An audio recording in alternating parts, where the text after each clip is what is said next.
मुंबईमधल्या चेंबूरच्या सिद्धार्थ कॉलनीमध्ये अग्नितांडव। एकाच कुटुंबातल्या 7 जणांचा मृत्यू तर दोघांवरती राजावाडी तालुका रुग्णालयामध्ये उपचार सुरू। शॉर्ट सर्किटमुळे आग लागल्याची माहिती।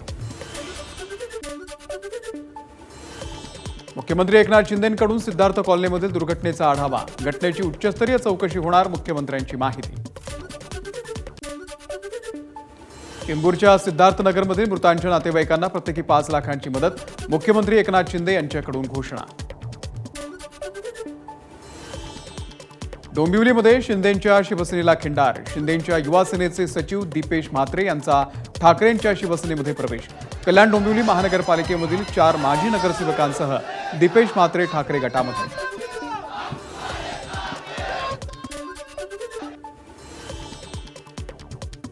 तुमच्या डोळ्यांवरचं झापडं आता पुसलं गेलं। गद्दारांच्या भूलथापांना बळी पडलेले सगळे आता परत येत आहेत। दीपेश म्हात्रे यांच्या पक्षप्रवेशाच्या वेळी उद्धव ठाकरेंचं वक्तव्य।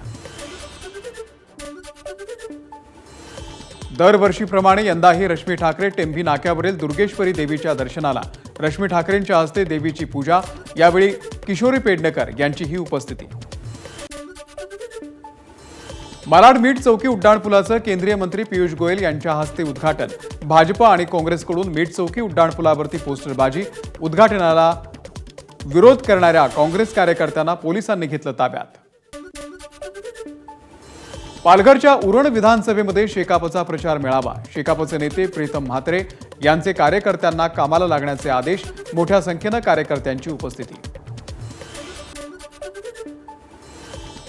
पेसा भरती संदर्भामध्ये पालघरमधील ओबीसी संघटना आक्रमक। खासदार हेमंत सावरा यांच्या घराबाहेर ओबीसी संघटनांचं आंदोलन। पेसा भरतीच्या निर्णयानं ओबीसी तरुणांवरती अन्याय होणार, आंदोलकांची भूमिका। ठाण्यामध्ये आगामी विधानसभेच्या मराठा समाजाचा मराठा पॅटर्न राबवण्याचा एल्गार। ठाण्यातील 4ही विधानसभा क्षेत्रामध्ये मराठा जोडो अभियान राबवणार असल्याची माहिती।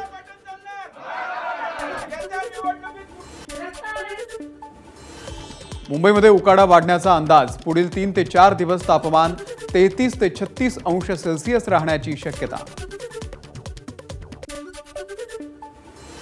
मुंबईकरांना 24 तास पाणी पुरवठा अशक्य। धरण अभ्यास दौऱ्याच्या निमित्तानं अधिकाऱ्यांची माहिती। सिडकोच्या शिल्लक घरांची 13 नोव्हेंबरला सोडत। गृहसंकुलामधील शिल्लक 689 घरांची योजना 17 ऑगस्टला जाहीर। याच प्रकल्पांमधील आणखी 190 घरांचा समावेश। संगणकीय सोडतीची तारीखही पुढे ढकलली।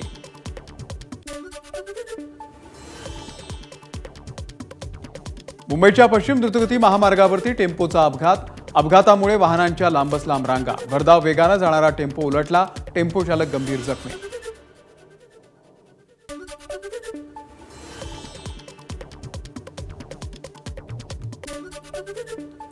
जागा वाटपाबाबत उद्यापासून महाविकास आघाडीच्या मॅरेथॉन बैठका। सलग 3 दिवस बैठका घेऊन महाविकास आघाडीचं जागा वाटप अंतिम करणार। नक्षलग्रस्त राज्याच्या बैठकीसाठी मुख्यमंत्री एकनाथ शिंदे उद्या दिल्लीच्या दौऱ्यावर। केंद्रीय गृहमंत्री अमित शहांच्या अध्यक्षतेखाली बैठक। महाराष्ट्र, झारखंड, बिहार, छत्तीसगड, मध्य प्रदेश, आंध्र प्रदेश, तेलंगणा आणि ओडिशा या 8 राज्यांचे मुख्यमंत्री बैठकीला अपेक्षित। लोकसभेला कल्याणमध्ये मुख्यमंत्र्यांचं कार्ट समोर होतं। तिथे गुंडशाही असून सुद्धा 4 लाख मतं मिळाली। उद्धव ठाकरे यांची श्रीकांत शिंदेंवरती टीका। लेकरांची काय भिडताय, बापाशी भिडा। मुख्यमंत्री एकनाथ शिंदे यांचं उद्धव ठाकरेंना आव्हान। तर ठाकरेंच्या पायाखालची बाळू सरकली, बिथरल्यामुळे ती अशी वक्तव्य करतायत। एकनाथ शिंदे यांचा ठाकरेंना टोला। लाडकी बहीण योजनेमध्ये सावत्र भावांनी खोडा घातला। या सावत्र भावांना योग्य वेळी जोडा दाखवण्याचं काम आपल्याला करायचंय, मुख्यमंत्री शिंदेंचं आवाहन। शिवसेना मोठी करताना हजारो शिवसैनिकांच्या हत्या झाल्या। हजारो माता भगिनींचं कुंकू पुसलं गेलं। उद्धव आणि आदित्य ठाकरेंना याची कल्पना नाही। शिवसेनेचे नेते रामदास कदम यांचा उद्धव ठाकरेंवरती हल्लाबोल।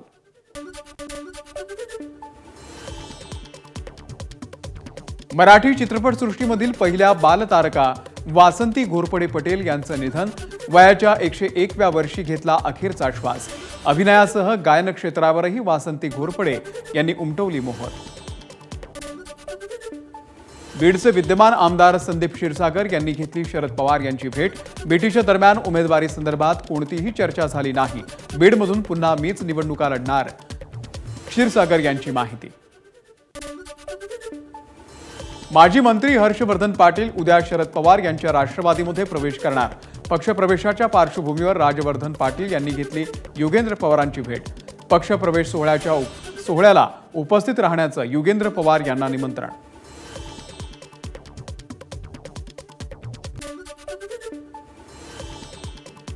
पुणे अत्याचार प्रकरणामधल्या संशयित आरोपींच्या सीसीटीव्ही संदर्भात नवा खुलासा। कुणीतरी जाणून बुजून व्हिडिओ व्हायरल केला। एका तरुणाच्या आईची प्रतिक्रिया। माध्यमं आणि पोलिसांना हा व्हिडिओ काढून टाकण्याची विनंती। ललित पाटील प्रकरणामध्ये निलंबित पोलीस अधिकारी आणि कर्मचारी पुन्हा सेवेत। एका पोलीस अधिकाऱ्यासह चौघांची पुन्हा पोलीस दलामध्ये नियुक्ती। पुण्यामध्ये ललित पाटील याला मदत केल्याच्या आरोपांवरून केलं होतं निलंबन। पुण्याच्या बोबदेव घाटामधील प्रकरणानंतर पुणे पोलिसांचा महत्त्वाचा निर्णय। पुण्यातील सर्व टेकड्यांवरती आता सर्च लाईट आणि सायरन बसवण्यात येणार। चोऱ्या आणि लुटमार थांबवण्यासाठी पोलिसांची मोहीम।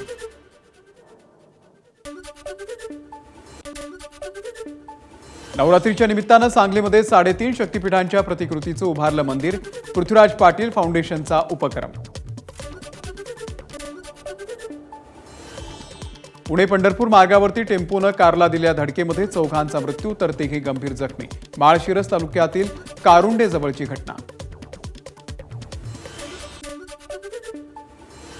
नारायणगडाच्या सर्व मर्यादा पाळून दसरा मेळावा होणार। गडावरती हेलिकॉप्टरमधून पुष्पवृष्टीही होणार। मनोज जरांगे यांची माहिती। छत्रपती संभाजीनगरमध्ये मुख्यमंत्री एकनाथ शिंदे यांच्या उपस्थितीमध्ये लाडकी बहीण योजना वचनपूर्ती सोहळा। यावेळी उपमुख्यमंत्री आणि अन्य मंत्र्यांचीही उपस्थिती। लाडकी बहीण योजनेचा कार्यक्रम सुरू असताना धनगर आरक्षणाचा बॅनर घेऊन एक जण उभा राहिला। मुख्यमंत्र्यांकडे केली आरक्षणाचा प्रश्न मार्गी लावण्याची मागणी। मंत्रिमंडळाच्या बैठकीमध्ये बंजारा लमाण तांड्यामध्ये ग्रामपंचायतसाठी लोकसंख्येची अट शिथिल करण्याचा निर्णय। छत्रपती संभाजीनगर विमानतळावरती उपमुख्यमंत्री देवेंद्र फडणवीस यांचा बंजारा समाजाकडून सत्कार। रावसाहेब दानवे कच्च्या गोट्या खेळलेला माणूस नाही, चांगल्या माणसांचे राजकीय मुडदे पाडलेत। भाजप कार्यकर्ता मेळाव्यात माजी केंद्रीय मंत्री रावसाहेब दानवे यांचा नाव न घेता अर्जुन खोतकर यांच्यावरती निशाणा। आम्हीही कच्च्या गोट्या खेळलेलो नाही, इथपर्यंत संघर्षातूनच आलोय। कोणी कोणाला भीती दाखवण्याची गरज नाही। शिवसेनेचे नेते अर्जुन खोतकर यांचं माजी केंद्रीय मंत्री रावसाहेब दानवेंना प्रत्युत्तर। छत्रपती संभाजीनगरच्या वांगी बुद्रुक गावामध्ये अब्दुल सत्तार यांनी वाटलेल्या साड्यांची होळी। साड्या जाळणारे बोगस लोक, सत्तारांची प्रतिक्रिया। परभणीच्या जिंतूर बाजार समितीचे वादग्रस्त गाळे जमीनदोस्त। न्यायालयाच्या आदेशानंतर बाजार समितीची कारवाई। जिंतूर कृषी उत्पन्न बाजार समितीवरून 2 गटांमध्ये झाला वाद। हिंगोलीमध्ये आदिवासी पॅन्थर संघटनेचं आंदोलन। मुख्यमंत्री शिंदे यांच्या प्रतिकात्मक पुतळ्याचं केलं दहन। नरहरी झिरवळ यांच्या आंदोलनाची सरकार दखल घेत नसल्याचा आरोप।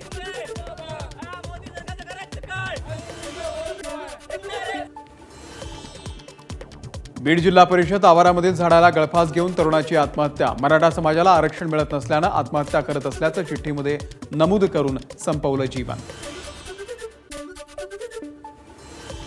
मराठा आरक्षणासाठी आत्महत्या केलेल्या तरुणाच्या कुटुंबियांची मनोज जरांगेंनी घेतली भेट। पीडित कुटुंबाला अश्रू अनावर। आत्महत्या करू नका, आरक्षण मिळणारच, जरांगेंचे तरुणांना आवाहन। एबीपी माझा, उघडा डोळे बघा नीट।